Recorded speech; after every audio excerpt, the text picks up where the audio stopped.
Guys, good evening. कैसे हैं सब? Welcome to the channel Edustep. तो सब्सक्राइब नहीं किया है तो सब्सक्राइब करो, बड़े इंटरेस्टिंग फीचर्स इसमें आने वाले हैं। मैथ्स के और केमिस्ट्री के वीडियोस हम लोगों ने ऐड करने स्टार्ट करे हैं। इट्स अ न्यू चैनल, सो आप सबके ब्लेसिंग्स भी चाहिए, आप सबकी कोऑपरेशन भी चाहिए। अपने फ्रेंड्स के साथ भी शेयर करो और खुद भी सब्सक्राइब करो, राइट? तो आज का हमारा जो टॉपिक है, हम लोग मैटर एंड आवर सराउंडिंग्स कर रहे हैं। बहुत स्लोली चल रहे हैं, मुझे पता है, बट ये वाले जो टॉपिक्स है ये अगर आपको अच्छे से समझ आते हैं तो आपका केमिस्ट्री में इंटरेस्ट बनेगा, right? So that is the reason we are taking only one topic at a time, small small videos, so that अगर आप वीडियो देखते बैठो तो आप बोर ना हो जाओ। 11th और 12th के वीडियोस तो बहुत लंबे लंबे चलते हैं, तो ये छोटे छोटे वीडियोस है। Matter in our and our surroundings ये हम लोग कर रहे हैं, या मैटर इन आवर सराउंडिंग्स हम कर रहे हैं। और आज का हमारा जो टॉपिक है that is effect of change of temperature and pressure on states of matter.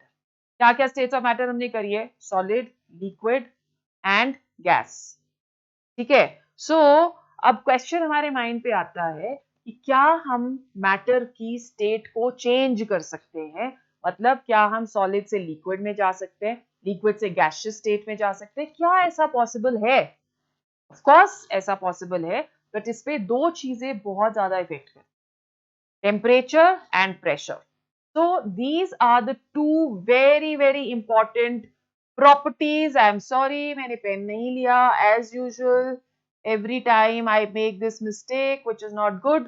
So effect of change of temperature and pressure.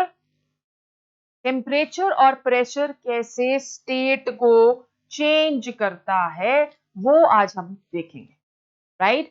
सो आज हम एक बड़ा इंटरेस्टिंग टॉपिक करने वाले हैं, लेटेंट हीट ऑफ फ्यूजन। क्या होता है लेटेंट हीट ऑफ फ्यूजन? पता है, इसके आपके सीनियर क्लासेस में न्यूमेरिकल्स भी आते हैं, तो बहुत आराम से इसको आप आज वाले लेक्चर को देखो, कॉपी करो, नोट्स बनाओ, which is very important. App को डाउनलोड करो और वो जो नोट्स हैं आप मुझे ऐप पे भेज सकते हो, मैं करेक्ट करके आपको वापस भेज सकती हूँ। ठीक है, तो अपने नोट्स बनाने शुरू करो। So let's go on to the topic without wasting any time. Effect of change of temperature and pressure on states of matter. चलो, जब भी मैटर जो है वो चेंज होता है तो मतलब सॉलिड से लिक्विड में जा रहा है, लिक्विड से गैस में जा रहा है, तो हमारे माइंड में एक क्वेश्चन आता है कि ऐसा क्या मैटर के अंदर हो रहा है? What happens inside matter during the change of state? कि एक सॉलिड लिया हमने, आइस लिए सपोज, उसको हम हीट कर रहे हैं तो वो चेंज हो रहा है इन वाटर। उसको हम हीट कर रहे हैं तो वो चेंज हो रहा है इनटू गैस। तो ऐसा क्या होगा, क्या हो रहा है, उसका हम आज आंसर देंगे कि what happens inside matter during change of state. Matter के अंदर मॉलिक्यूल्स में क्या खिचड़ी पक रही है, या कांस्टेंट पार्टिकल्स में क्या खिचड़ी पक रही है कि वो एक स्टेट से दूसरी स्टेट में चले जा रहे हैं। ठीक है, ये क्वेश्चन हम आज आंसर करेंगे। सेकेंड क्वेश्चन जो हम आंसर करेंगे, what happens to the particles of matter during the change of state. Particles को क्या हो रहा है? ऑफ कोर्स मैटर के अंदर क्या हो रहा है, पार्टिकल्स में ऐसा क्या हो रहा है कि वो मैटर की स्टेट को ही ऑल टुगेदर चेंज कर देते हैं। ओके, सो सेकेंड क्वेश्चन हम आंसर करेंगे, फिर उसके बाद एक और क्वेश्चन आंसर करने वाले हैं, how does the state changes take place. So 3 questions we are going to answer, guys. Let's answer all these 3 questions. So I am going back to my first question. What happens inside matter during change of state? Solid में आपको पता है कि particles they are very closely packed, और हम पढ़ चुके हैं कि एक ही इसमें movement होती है, that is along its mean position. जब हम लोग हीट करते हैं, जब हम टेम्परेचर इसका इंक्रीज कर रहे हैं, तो लिक्विड में कन्वर्ट होने के लिए क्या होना चाहिए? जो मॉलिक्यूल्स हैं वो थोड़े थोड़े एक दूसरे से दूर होने चाहिए, और गैस में कन्वर्ट करने के लिए ये मॉलिक्यूल्स एक दूसरे से और भी दूर होने चाहिए, राइट? सो डेफिनेटली मैटर के अंदर जब ये स्टेट चेंज हो रही है तो मैटर के अंदर क्या हो रहा है, there is going to be spacing in between the molecules which is taking place. Okay, so अगर solid को हमें convert करना है liquid में, तो spaces जो है particles के बीच में उसको increase करना पड़ेगा, और liquid को अगर हमें convert करना है gases में, तो again हमें space को increase करना पड़ेगा। तो एक चीज जो है that is increasing of space which is very very important. अब मॉलिक्यूल्स में क्या हो रहा है? फोर्सेस ऑफ अट्रैक्शन की अगर हम लोग बात करें तो सॉलिड्स में फोर्सेस ऑफ अट्रैक्शन होते हैं मैक्सिमम ना, पढ़ा है ना। तो जब मूवमेंट शुरू होगी और पार्टिकल्स एक दूसरे से दूर हटेंगे तो फोर्सेस ऑफ अट्रैक्शन कम होते रहेंगे। तो पार्टिकल्स ऑफ मैटर के बीच में क्या होगा? Number one,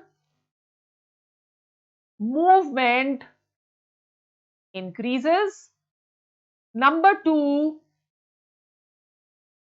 forces of attraction decreases, and number three, spaces increase. अब now the question comes कि इसको करना कैसे है?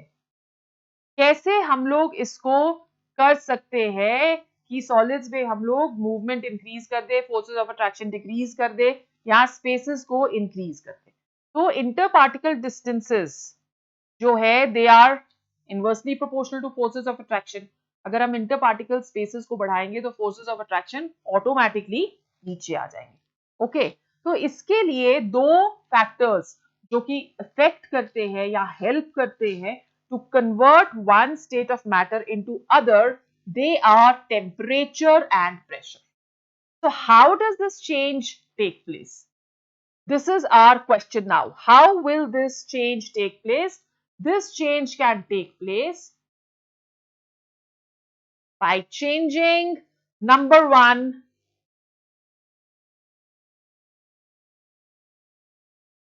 temperature, and by changing, number two, pressure. ये दोनों चीजें इफेक्ट करेंगी। ठीक है, तो एक बार one by one let's see what is happening. Effect of change of temperature, change of state from solid to liquid, तो हम लोग फर्स्ट वाला कर रहे हैं, process is known as melting. Now जब भी हम लोग एक सॉलिड को हीट प्रोवाइड करते हैं, किसी भी एक सॉलिड को हम हीट प्रोवाइड करेंगे तो क्या होगा? इस सॉलिड के जो पार्टिकल्स हैं उसमें एनर्जी इंक्रीजेस। ठीक है, इन सॉलिड के पार्टिकल्स में energy is going to increase. जब एनर्जी इंक्रीज होगी तो मूवमेंट इंक्रीज हो जाएगी, है ना। Movement is going to increase, definitely movement increase हो गई तो स्पेसेस इंक्रीज हो जाएंगी। और स्पेसेस क्यों इंक्रीज होंगी? क्योंकि फोर्सेस ऑफ अट्रैक्शन डिक्रीज हो जाएंगे। तो देखो सब एक दूसरे से लिंक्ड है। हमने टेम्परेचर इंक्रीज किया, मॉलिक्यूल्स जो मैटर के हैं वो ज्यादा विगरसली, क्योंकि काइनेटिक एनर्जी इंक्रीज हो जाती है ना, kinetic energy that is directly proportional to temperature. Temperature increase किया, काइनेटिक एनर्जी इंक्रीज हो गई। Kinetic energy is energy due to movement. क्योंकि काइनेटिक एनर्जी इंक्रीज हो जाएगी, मॉलिक्यूल्स विगरसली मूव करने लग जाएंगे। जब वो विगरसली मूव करते हैं तो वो फोर्सेस ऑफ अट्रैक्शन को ओवरकम कर लेते हैं। फोर्सेस ऑफ अट्रैक्शन को ओवरकम करेंगे तो स्पेसेस इंक्रीज हो जाएंगी और क्या हो जाएगा? सॉलिड से it will be converted into a liquid, right? So the temperature at which solid melts to become a liquid at atmospheric pressure, उसको हम बुलाते हैं melting point। जैसे आइस है, आइस का मेल्टिंग पॉइंट कितना है? 0 डिग्री सेल्सियस। और प्रोसेस को हम क्या बुला रहे हैं? The process is known as fusion और मेल्टिंग। ठीक है, सो आपके पास temperature at which solid melts to become a liquid at atmospheric pressure, that is called melting point, and the process is known as what? It is known as fusion। ठीक है, okay. सो हर एक pure solid का एक fixed melting point होता है, जैसे मैंने ice का बता दिया, इट इज 0 डिग्री सेल्सियस। उसी तरह से अगर आप कोई और लेना चाहते हो समान, रूम्बिक सल्फर, ऐसे ही मैं एक एग्जांपल जो मेरे दिमाग में आ रहा है, इसका जो फिक्स्ड है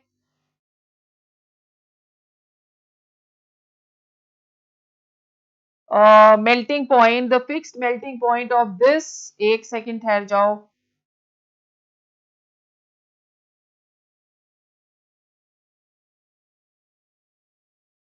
इसका जो मेल्टिंग पॉइंट है रोम्बिक सल्फर का, this is just coming into my mind, that is 368 kelvin. तो ये इसका मेल्टिंग पॉइंट है हर एक प्योर सॉलिड का। रिमेंबर प्योर सॉलिड, अगर इंप्यूरिटीज होंगी तो मेल्टिंग पॉइंट ऊपर नीचे हो जाता है, राइट। सो प्योर सॉलिड का जो मेल्टिंग पॉइंट होता है दैट इज ऑलवेज फिक्स्ड, और इनफैक्ट वो उसकी एक कैरेक्टरिस्टिक प्रॉपर्टी होती है जिससे हम उसको रिकग्नाइज कर सकते हैं, आइडेंटिफाई कर सकते हैं, ठीक। फिर लेट्स से कि अब हमने एक एक्सपेरिमेंट कंडक्ट करना है। क्या एक्सपेरिमेंट हम कंडक्ट कर रहे हैं? To see temperature remains constant during melting.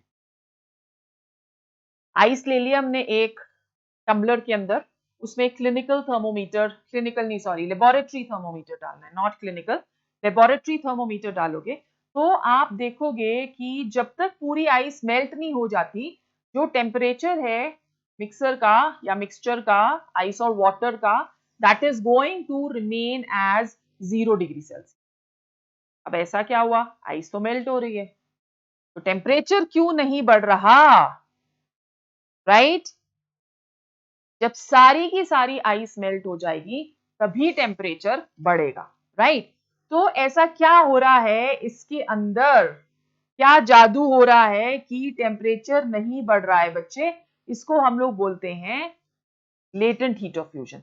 तो जब भी मेल्टिंग होती है, एनर्जी रिक्वायर्ड है ना मेल्टिंग के लिए, तो जितनी एनर्जी हम प्रोवाइड करते हैं वो सारी की सारी एनर्जी आइस खा जाती है टू मेल्ट, तो इसलिए टेम्परेचर इंक्रीज नहीं होता।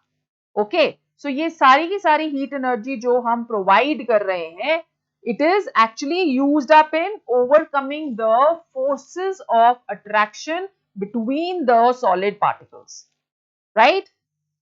सॉलिड से लिक्विड, और काइनेटिक एनर्जी जो मॉलिक्यूल्स की है वो इंक्रीज नहीं होती। हमने क्या पढ़ा? काइनेटिक एनर्जी तो है डायरेक्टली प्रोपोर्शनल टू टेम्परेचर। अगर काइनेटिक एनर्जी इंक्रीज नहीं हो रही है तो डेफिनेटली टेम्परेचर भी इंक्रीज नहीं होता, और इसको हम बुलाते क्या है? This is known as hidden heat और हिडन एनर्जी। तो ये सारी की सारी जो हिडन एनर्जी है पार्टिकल्स के अंदर, इसको हम बुलाते हैं latent heat of fusion, because Greek में लेटेंट मीन्स हिडन। ओके, तो हमने क्या एक्सपेरिमेंट किया? एक बीकर लिया, उसके अंदर हमने आइस ली, उसमें हमने लेबोरेटरी थर्मोमीटर डाल दिया। जब तक पूरी आइस मेल्ट नहीं होती है तब तक उस बीकर का जो टेम्परेचर है वो मेंटेन रहता है एट 0 डिग्री से। क्यों वो हो रहा है? क्योंकि जितनी हम हीट प्रोवाइड कर रहे हैं वो सारी की सारी हीट सॉलिड पार्टिकल्स के मॉलिक्यूल्स को एक दूसरे से दूर करने में यूज हो जाती है, ठीक है। तो इस हीट को हम क्या, क्योंकि वो हीट हमें नजर नहीं ना आ रही, तो इसलिए हम उस हीट को क्या बुला रहे हैं? That is known as hidden heat. और हिडन को हम क्या बुलाते हैं? That is latent heat of fusion. Fusion तो प्रोसेस है, मेल्टिंग हो रही है, तो हमने ऑलरेडी कर लिया कि that is the process. So the amount of heat energy that is required to change 1 kg of a solid into liquid at atmospheric pressure at its melting point, that is known as latent heat of fusion. Ice at 0 degree is more effective in cooling a substance than water at the same temperature. Why? Because this has hidden heat. इसके पास hidden heat है, तो उसकी वजह से क्या होगा कि 0 degree पे अगर आप आइस से कूल करना चाहते हो तो आइस से always it is going to be cooled faster than cold water. Okay, समझ आ गया? राइट। अब अगर सपोज हम लोग लेते हैं, क्या रीजन हमने इसका दिया कि each KG of ice absorbs a latent heat of, अगर हम 1 केजी ऑफ आइस लेते हैं, that is absorbing a latent heat of 3.347 into 10 raised to power 5 joules from the substance, और वो कूल करेगा सब्सटेंस को मोर इफेक्टिव। इतनी ज्यादा हीट वो सब्सटेंस से खींच लेगा, ठीक है, और उसको इफेक्टिवली कूल करेगा। अब अगर हम रिवर्स प्रोसेस ले लें तो उसको हम क्या बुलाएंगे? फ्रीजिंग। लिक्विड टू सॉलिड अगर हम लोग करते हैं उसको हम क्या बुला रहे थे, मेल्टिंग। रिवर्स प्रोसेस, हम कूल कर रहे हैं। तो अगर हम लिक्विड को करते हैं cool, it is going to solidify और हमारे पास क्या आ जाएगा, solid. So the temperature at which liquid freezes to become a solid at atmospheric pressure, उसको हम क्या बुलाते हैं, freezing point। freezing point और melting point सेम होते हैं। तो वाटर का आइस का मेल्टिंग पॉइंट इज 0 डिग्री और वाटर का freezing point is also 0 degree, but दोनों में लेटेंट हीट ऑफ फ्यूजन की साइन में डिफरेंस होता है।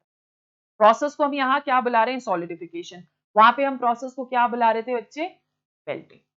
ठीक है, डिफरेंस दोनों में क्या है कि जब भी हम लोग लेंगे, only difference is that when ice melts at 0 degree Celsius, then it absorbs latent heat.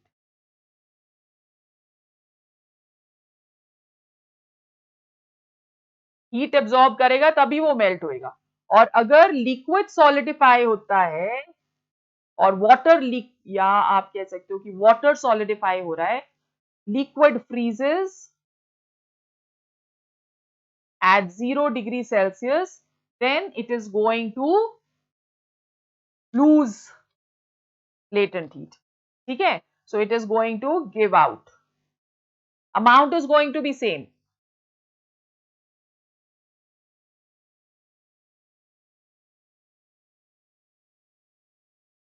एक में क्या होगा, लेटेंट हीट एब्जॉर्ब होगी जब आइस मेल्ट करती है या सॉलिड मेल्ट करता है, और अगर वो फ्रीज कर रहा है तो that is going to give away. Got it? Okay, so let's see what all do we have reserved over here. Effect of addition of impurities on the freezing point. अच्छा, ये भी एक बड़ा इंटरेस्टिंग फैक्ट है। क्या होता है कि अगर सपोज हमने एक बीकर ले लिया, ठीक है, और उसके अंदर हमने ले लिया वाटर, इसको हमने कर दिया फ्रीज। फ्रीज करेंगे तो ये बन जाएगी हमारी आइस। कितना फ्रीजिंग पॉइंट हो गया, 0 डिग्री सेल्सियस। फिर से एक बीकर ले लिया, उसमें हमने ले लिया सॉल्ट प्लस वाटर, ठीक है। इसको हम कूल कर रहे हैं, इसको भी हमने क्या किया था, कूल। इसको भी हम क्या कर रहे हैं, कूल कर रहे हैं। जब हम इसको कूल करेंगे या फ्रीज करेंगे तो ये भी एक फ्रीजिंग मिक्सचर या फ्रीज होके इस तरह से ice type of a thing बना देगा। But the freezing point that is going to decrease, which is not going to be 0 degree but -18 degree celsius इसका फ्रीजिंग पॉइंट हो जाता है। कितना हो जा रहा है, दिख रहा नहीं? So it is going to be 18 degree celsius. This is going to be the freezing point. Okay, तो मतलब इसका क्या हुआ कि effect of addition of impurities, अगर हम इम्प्योरिटीज को ऐड करते हैं तो फ्रीजिंग पॉइंट डिक्रीजेस। ओके, ये भी एक इंपॉर्टेंट कॉन्सेप्ट है जो कि आपको सीनियर क्लासेस में काफी डिटेल में करना है। Then effect of pressure on freezing point. Pressure क्या करेगा, ऑल द फ्रीजिंग पॉइंट, जब भी हम लोग फ्रीजिंग पॉइंट ले रहे हैं सॉलिड आइस का और लिक्विड वाटर का, तो हम बोलते हैं कि जब तक पूरा का पूरा आइस मेल्ट नहीं हो जाता तब तक क्या होता है, the temperature is going to remain same, 0 degree celsius. Now जब प्रेशर अप्लाई करते हैं तो थोड़ी सी आइस और मेल्ट कर जाती है। तो प्रेशर क्या करेगा, प्रेशर अप्लाइड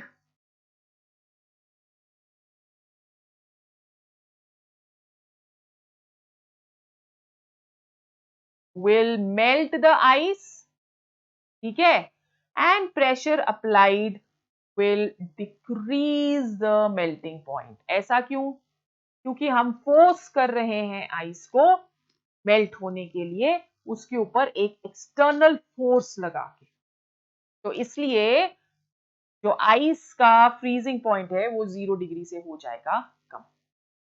ओके, सो इसको पूरा रिव्यू करो, अच्छे से समझो, नोट्स बनाओ, और we are going to come up with our next topic soon, that is change of state from liquid to gas, and the process is known as boiling. Till that time, bye bye, download the app. 9th के उसमें videos आने वाले हैं very very soon. सारे 9th के videos आप उसमें देख पाओगे before they come on the YouTube. So just stay tuned. Bye bye.